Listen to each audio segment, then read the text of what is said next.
त्रिपुरा, नागालैंड और मेघालय में भारतीय जनता पार्टी गठबंधन की सरकार बन रही है। त्रिपुरा और नागालैंड में बीजेपी गठबंधन के पास बहुमत है।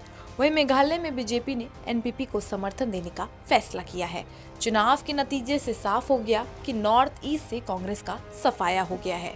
वहीं प्रधानमंत्री नरेंद्र मोदी ने गुरुवार को दिल्ली स्थित बीजेपी मुख्यालय में पार्टी कार्यकर्ताओं को पार्टी के प्रदर्शन पर बधाई देने के लिए संबोधित किया और मेघालय, नागालैंड और त्रिपुरा के लोगों को धन्यवाद देते हुए पीएम मोदी ने कहा कि चुनाव परिणाम दुनिया को दिखाते हैं कि देश के लोकतंत्र और लोकतांत्रिक संस्थानों में लोगों का विश्वास है।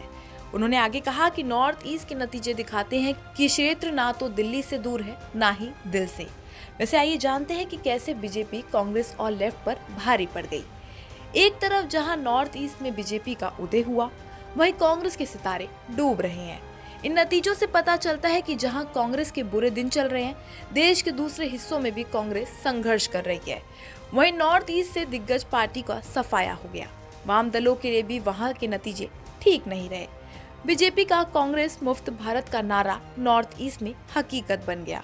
आपको बता दें कि मेघालय में 2018 के चुनाव में 21 सीटें हासिल करने वाली कांग्रेस इस बार महज 5 सीटों पर सिमट गई। त्रिपुरा में कांग्रेस को अपना वजूद बचाने के लिए लेफ्ट से हाथ मिलाना पड़ा था, लेकिन इसके बावजूद उसे सिर्फ 3 सीटें ही मिल सकी। नागालैंड में कांग्रेस को एक भी सीट नहीं मिली।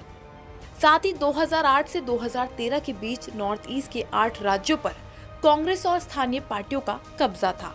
साल 2014 तक नॉर्थ ईस्ट के 4 राज्यों में कांग्रेस की सरकारें चल रही थी, लेकिन उसके बाद धीरे धीरे पूरे नॉर्थ ईस्ट से कांग्रेस का सफाया हो गया और अब वह एक सीट के लिए भी तरस रही है।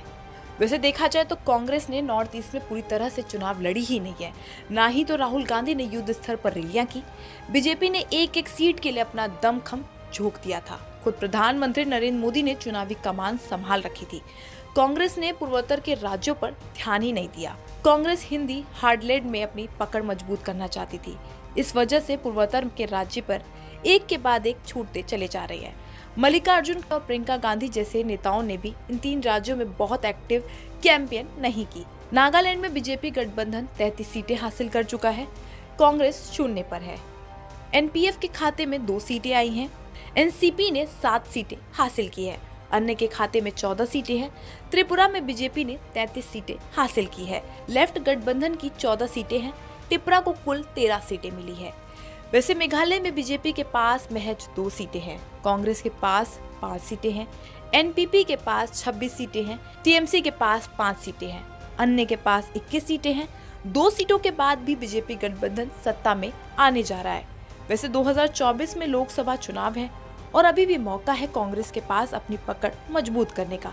नहीं तो कहीं पता चले कांग्रेस को लोकसभा चुनाव में भी सत्ता से हाथ धोना पड़ जाए, क्योंकि अभी भी उनके पास समय है। वो चाहे तो अपनी कमान संभाल सकते हैं। वैसे क्या लगता है कि अगर कांग्रेस पार्टी ऐसे ही एक्टिव नहीं रही तो 2024 के लोकसभा चुनाव में भी इसी तरीके से हारेगी? तो कमेंट सेक्शन में अपनी राय जरूर दीजिएगा। फिलहाल देश दुनिया की तमाम खबरों के लिए बने रहें जनहित टाइम्स के साथ।